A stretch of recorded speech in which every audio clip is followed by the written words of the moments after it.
What's up, you guys? Chet Guthrie with What the Chet here, coming to you all with Dream Poet Media Studios. Although, maybe studios is a little bit much, although I do like it. It's probably really more the Dream Poet Media Studio. Yes, if y'all saw my most recent video here on my third channel, I cleaned out the old family room here at my family's house and I turned it into my own personal studio.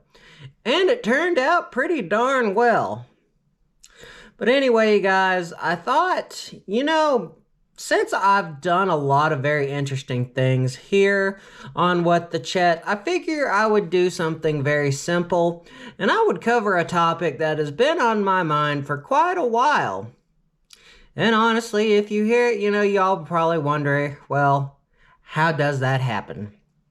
And anyway, you guys, I figure here in this vlog, since it's just a pretty, I would say it's a pretty rare case on my end. But then again, you're seeing it more and more with changing demographics, changing dating culture and whatnot. But to cut things short, what is it like to be single for 10 whole years?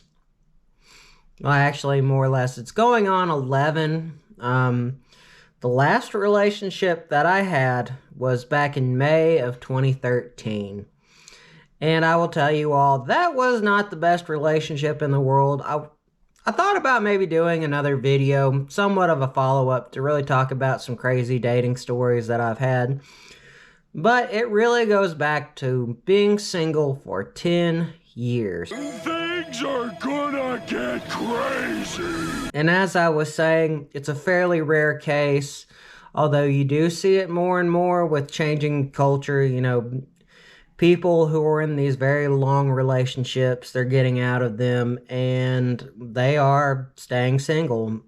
For the most part, you see it with the male demographic. I think what has really helped that out in the last few years is talking about men's mental health and the fact that women can be just as abusive as men.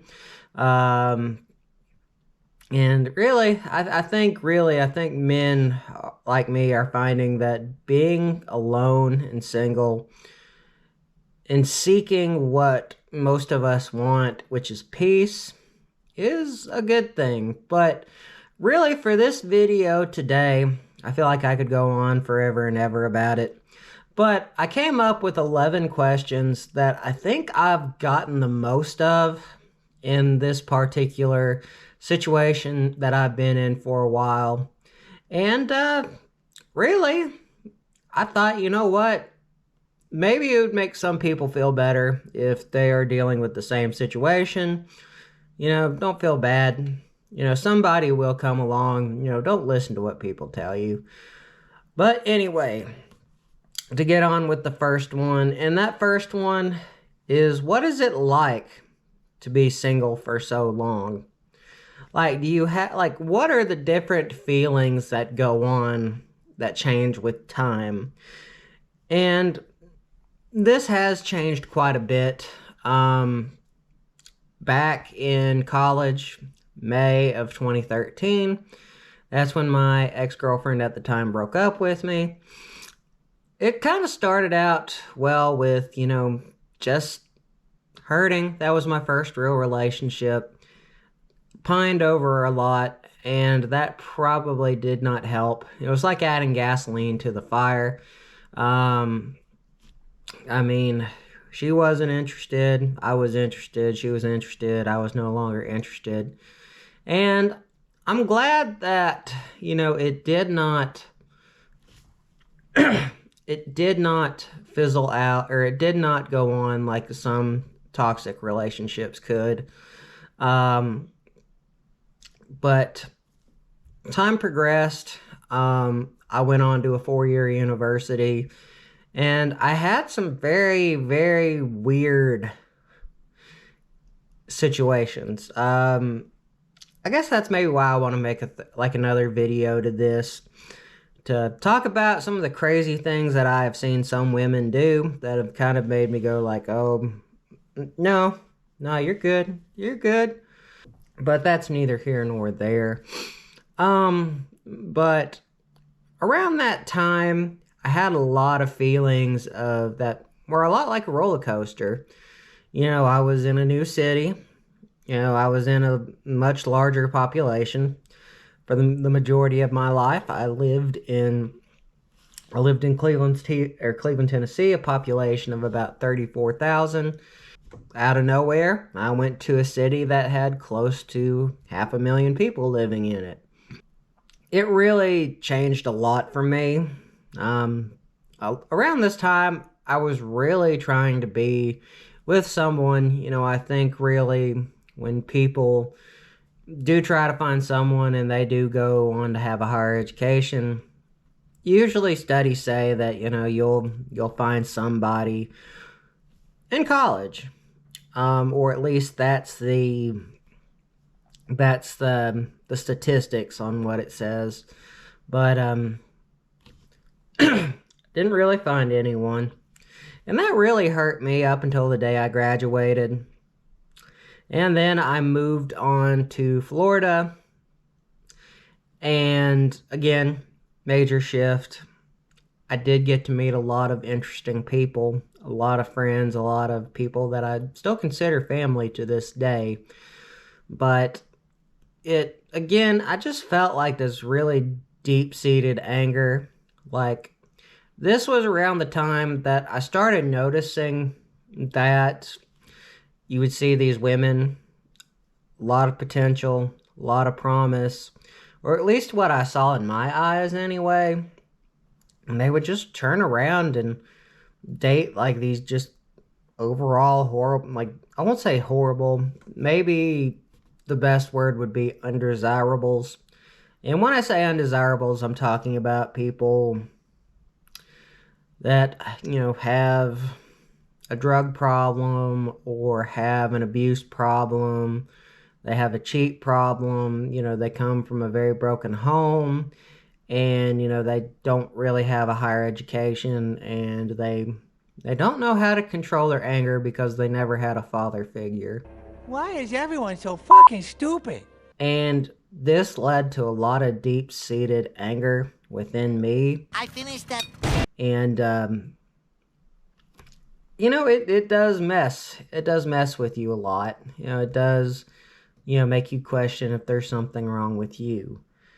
And well, that went on for about 2 more years, up until about 2022. I started settling down. I started realizing that relationships weren't everything.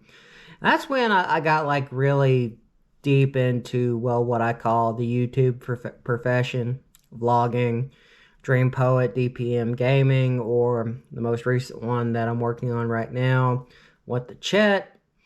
I really have taken my focus off of dating, and I've really put a lot of focus onto building my channel.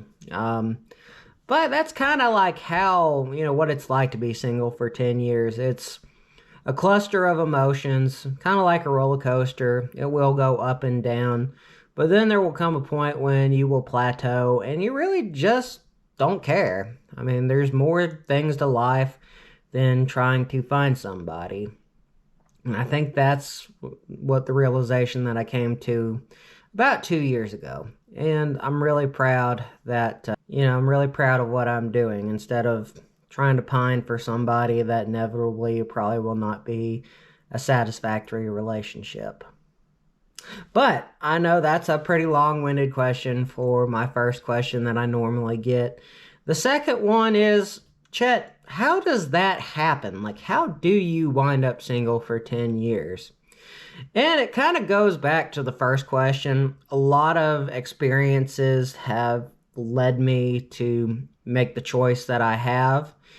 There are a lot of people that have done me wrong. That just makes me it just makes me trust. It doesn't make me trust people. Like, I have to build a prior relationship, like some kind of friendship, like something that is already there and something that I can work off of.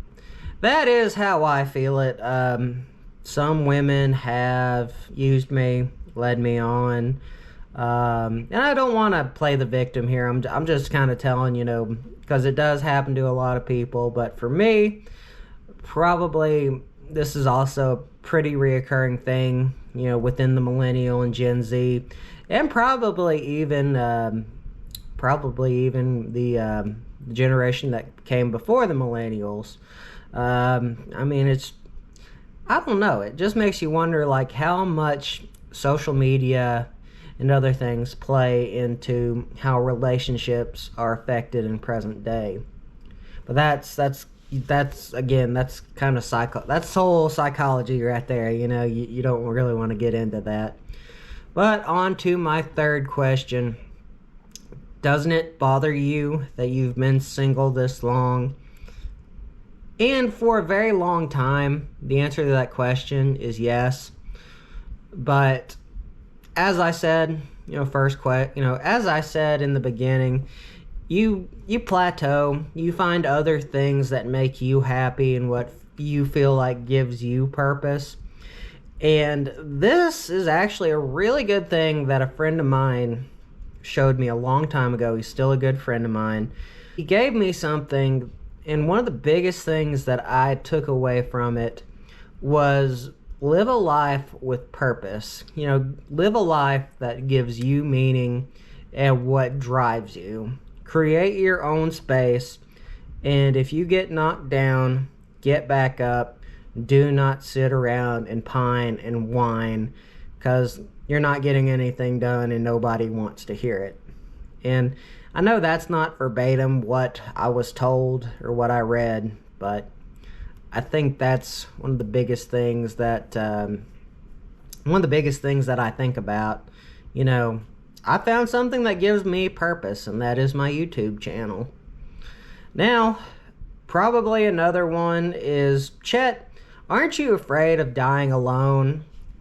And I do understand why some people would think that. I think probably one of the biggest reasons why I believe, people have, why you see so many toxic relationships today is because people fear that they will die alone. And, like I said, I totally understand it. But, then I also see, what side does, movies play into it, that perfect, movie relationship, that seems to tie everything together. And then, well, in real life, that's not the case. It doesn't work that way. I think, that plays a big reason into it. But for me, it is just that, I don't really have any regrets. I think that's one thing that you could probably take away from, in my case, is, live a life without regrets and live a life, with meaning. Do what you want to do. Even if it's not, dating related, find something that, you will say, hey, I have a purpose. I've done this. I created a band. I have a YouTube channel. I worked on a documentary. I went to school. I mean, there's so many different things that, you don't really have to have, a relationship. Now, I will say, in my traveling vlogging, Dream Poet, it would be nice to have somebody, but that's not the case in my current situation. I mean, it would be great, but then again, I am the Dream Poet. And, if I think of it too, if I did have a relationship with somebody, I probably couldn't make as many awesome videos as I do. But let's go on to probably the fifth question. And, one day, I still wish that this would be an outcome. But what about kids? Chet, don't you want kids? Don't you want a family? Being single, for 10 years will make you feel like that's probably not gonna happen. And the question is, yes, it does bother me a little bit. But on the same note, I also think, well, what if I marry somebody down the road who does have kids? Or what if I marry someone who, is younger than me, is a bit more healthier? I won't say healthy. I guess what I'm saying is somebody who can still have kids, and that dream can still come true. But then, it's like it would be great to be a dad. But then I also think, well, on the same note, well, what if I wind up with somebody who has like 3 kids? And I think that's another thing that I don't think a lot of women realize.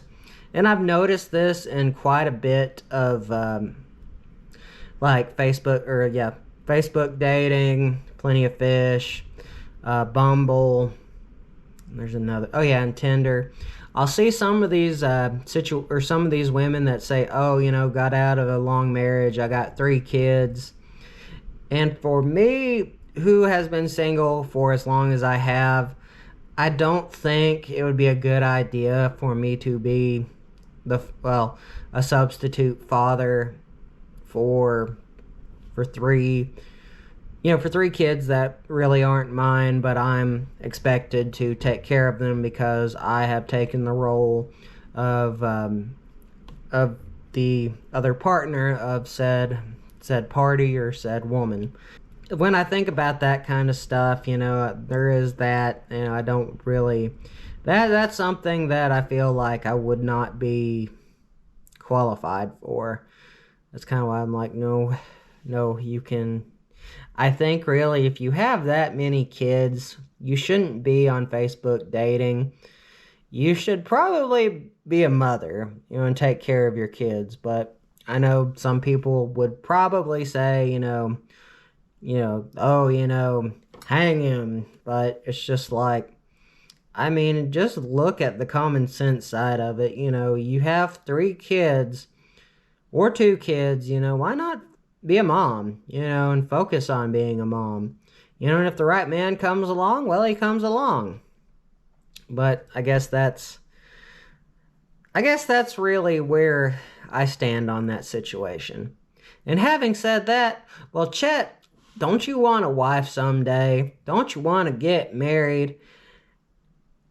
And quite honestly, this is probably me being a millennial, but no, I do not want to get married. Just because, if you look around turn of the century, even going back into the 40s and the 50s, when you would get married, man would settle down, he would take care of the wife would respect him, do stuff around the house, or, if she had another job, work the job, take care of the kids, assume, a joint role. But nowadays, it's like marriage is just thrown around so much. Marriage is no longer a life agreement or a life pact or your life contract or a life covenant, if you will. Nowadays you see that people, they'll stay married for about 5-10 years and then, they'll get a divorce. And it's like, it's more about having a long-term relationship than it is about spending your entire life with this person. And really what I'm saying is marriage for a man is too much of a risk. And why I say that is within, our society, men are usually the ones that lose the house, they lose half their stuff, they don't get to see their kids, and it's like, or again, since we're still kind of in the dawn of looking at men's mental health, you have women that'll be like, oh, he cheated on me, he's evil, yada yada. But then you look at the other side of the coin and you see that, the marriage that this man was in with this woman, they were in an intimately or an intimateless relationship. They did not have They did not, well, if you know what I'm saying, you know what I'm saying. And it's like, and this woman belittles this man, and eventually, he cracks, finds a woman that he likes, and well, that just gives that woman the ability to play victim, which isn't a good thing. You never want to play victim in a situation, but that's just me. That's just me being a man. But to go on to number 7, this one I get a lot. And I don't see it as an issue, but it could be an issue. Maybe I'm just not looking at it properly. And it's like, Chet, maybe your standards are too high. Which I will say, I would agree with that to some extent, especially in my younger years. But I will say, probably as of 2018, when I graduated from college, a lot of these beautiful women, these beautiful girls, that were going to, get a higher education, after I stopped really seeing that, I lowered my standards, I guess you could say. And really, I moved back to Cleveland around then. And Cleveland, the demographic usually is, well, church related, a lot of abuse, a lot of low income families, or you are very wealthy and you come from old wealth, or you're somebody from the college down the road, which is a private Bible college. So I mean, you have a lot of religion in one spot. Some religion also can spout ignorance. Now, when I say ignorance, I'm not talking about downing the Christian faith, because I am somebody of faith.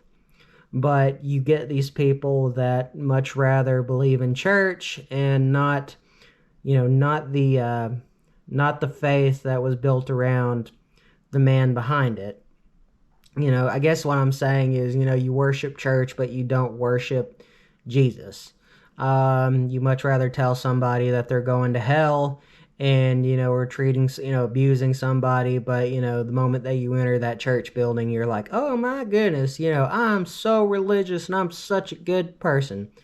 As said by Billy Graham, you can go to church your entire life, but at the end of the day, you still, like, if you have not been saved, you are still going to hell. But, I mean, I guess what I'm saying is the demographic here in Cleveland is not really good. I am somebody who, as you have seen, I'm a bit of an adventurous person. I'm a very intelligent person. I've got a good heart, and I've just got a good soul. But I guess with it being a religious town, I don't really dress super fancy. I don't, wear my religion on my sleeve, and probably one of the biggest things that gets on my nerves is how people tell me that I'm too nice, or I'm creepy, or I have a high-pitched voice. That gets on my nerves, which, I mean, that's probably, actually, that, excuse me, which I think that's another big thing that plays into it. I mean, I think that's some of the reasons why I believe I'm single, is because I do have a higher, voice that is in a higher octave. Probably the most annoying thing that comes with that is people are like, oh, you're trans, or oh, you're gay, which I have nothing, I don't have any problems or qualms with the LGBTQ community. It just burns me because, I'm none of those things. Or if I'm on a phone call with somebody, I'll usually get ma'am, and that just gets on my nerves. I mean, I don't think I have poor or high standards. I mean, if I'm being dead honest, the types of women that I like, it can be a broad spectrum if you look at it that way. The wallflowers I like, just the peace lovers, the free spirits, because that's what I am at heart. Or, somebody that's the artistic type, that's also me as well. A very deep creative spirit, that loves to create and loves to build and likes to see things grow that they created. More on top of that, also, I mean, it can make a broad range of, to an extent, I believe, I could be with a spiritual person. I don't know. It's just like, I am a person of faith, but I do not follow church. The church is sick. The church is for sick people. It's not supposed to be a place where it's a den of thieves. But anyway, that's probably why I think I'm single. Every time, like, women hear my voice, or they might take my kind demeanor as, oh, he's just trying to get with me, or, it's just like, oh, he's a creep, and I'm like, no, I'm just curious. I want to get to know you. I don't know why it's such a big deal. But, anyway. But anyway, I guess another one is, you must be sad, Chet. You must be sad for being single for so long. And I'm not. Like, I know that's crazy. I know for a while there I was pretty sad. But I mean, once you find that purpose, it doesn't really matter, if you do find somebody. But anyway, it's not a matter of lowering your standards. It's just a matter of, just seeking yourself, and I don't know why in this present age, it's, I just don't fit the culture. I'm either like, I guess where I currently live, I'm not religious enough, I'm not wealthy enough, and I don't come from an abusive home, It's just a weird spot to be in. But I guess maybe that's why I made this video today, because there's a lot of stuff that can go on with being single for about 10 years. It makes you think, it makes you question life, it makes you think, well, maybe you're not special, maybe you have issues, but at the end of the day, you just have to look at yourself and just build yourself up, keep going, life is just life. But anyway, guys, that's going to be my vlog for the day. Well, maybe not so much my vlog, my story time vlog, if you will. Like I said, I wanted to get back into this kind of thing. But anyway, guys, remember, don't forget to subscribe and hit the bell icon. Always means a lot. Goes to show that y'all care and that y'all want to see more awesome videos. And I really appreciate it. So anyway, you guys, this What the Chet video is out. Well, anyway, this What the Chet video is over.